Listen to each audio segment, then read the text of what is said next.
من ناوم حاجی فاروق عەبدوڵڵا زەڵمیە تقریبا مدەی 30 ساڵێک زیاترە ئەزبوونم هەیە لە باغداریە.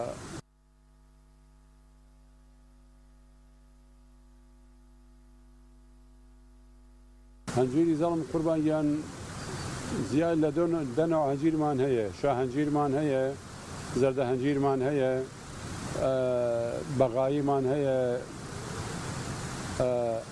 کارزانیمان هەیە، چۆخە بازەڵەمان هەیە، میزیفیمان هەیە، کۆچە سۆتەمان هەیە، ئەمجارە هەنجیری ڕەشمان هەیە، ئەوی سێ چوار جۆری هەیە. ئەوە تقریبا 10 جۆرێک هەنجیرمان هەیە کە هەیە کە تایبەتمەندیەکی خۆی هەیە. وەڵڵا الحەمدولیلا ئێستا زۆر باشە ژەو و ئاو و هەوا و شتێکی باشی هەیە. ئێستا نمونەمان هەیە لە شتەکانە هەرچەند ئەمە ئەم باسە تێپەڕ نەکەین باسی هەنجیرە. شەمی زەڵم ئێستا شازە بۆ هەنجیر، بەڵام ئەردی ئەوەم کردی وەکو بڵێ ئەم مەسەلەی گەرما و ژەوی هەوا و کەش و هەوامانە گۆڕاوە تاسیری هەیە.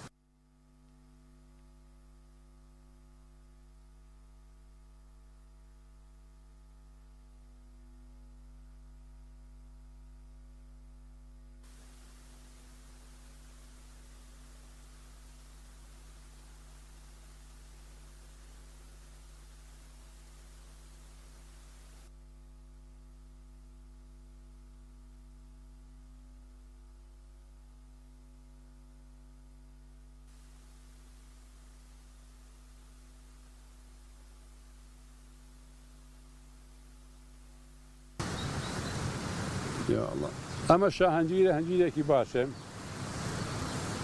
ئەمە هەنجیرێکی باشە و پێتر زیاتر ئەمە هەنجیرە خۆی.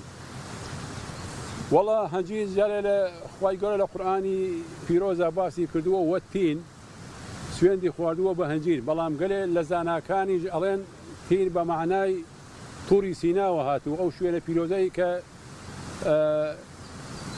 حەزرەتی موسا سڵاوی خوای لەبێ گفتاری کردووە لەگەڵ خوای گەورە و قسەباسی کردووە لەگەڵ خوای گەورە.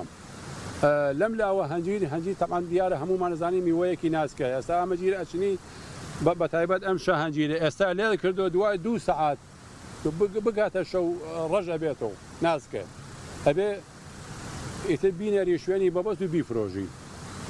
بەڵام ئەوەی ئاوی زۆر نەخواتەوە ئەوە دیارە لەوانێت تا شەو ڕۆژ بێنێ، بەڵام ئەوەی ئاوی زۆر بخواتەوە بە تەجربە و تەجربەمان هەبێ متابعەمان کردبێ بەرگە ناگرێ و ناسکە و خراپە پێ.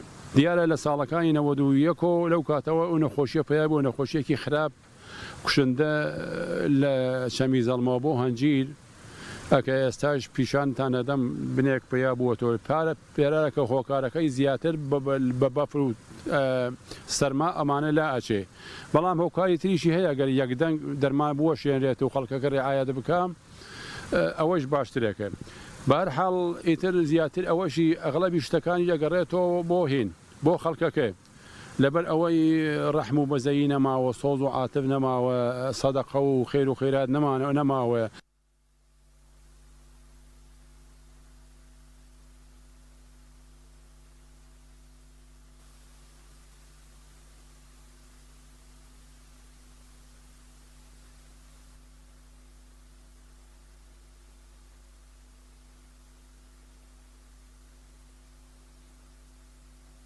قوربانیان هەنجیری زەڵم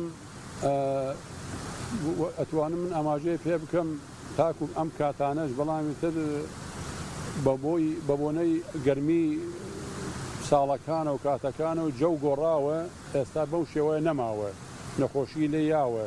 ئەگینا هەنجیری زەڵم شاز بوو، بە تایبەت شاهەنجیر و زەردە هەنجیر لە هەموو شوێنەکان زیاتر بوو، مەغموڵ بوو ئەمانە.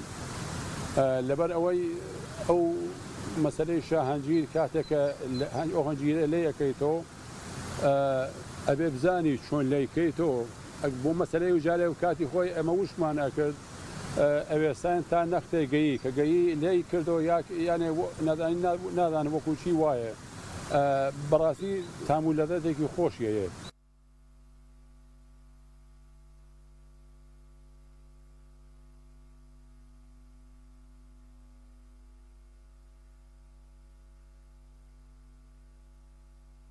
بەیانی تقریبا ئەو حەشەرات و ئاڵۆ ژوشتەی هەیە و بۆ ئەغڵەبی ئینسانەکان ئێستا خۆم وام حساسیەتیان هەیە بێت سەر بەیانی بەیانی تقریبا لە 16 نەگاتە سەهشت ئەو هەنجیە لێکەیتەوە ئیتر ئاوا بە پێی توانە و یا وشکی ئەەکە یا ئەیفرۆشی بینێریتە خوارە و ئەمانە بە ئێوارە عسر دوای عسر لەبەرەوەی لەو کاتانایتر دوای سەعات هەشتونەوە بۆ نیوەڕی تا سەعات 2 3 و تا عسر لەو کاتانە گەرمە و ناڕەحەتە و ئەنجی ناچن لێ بڵێن.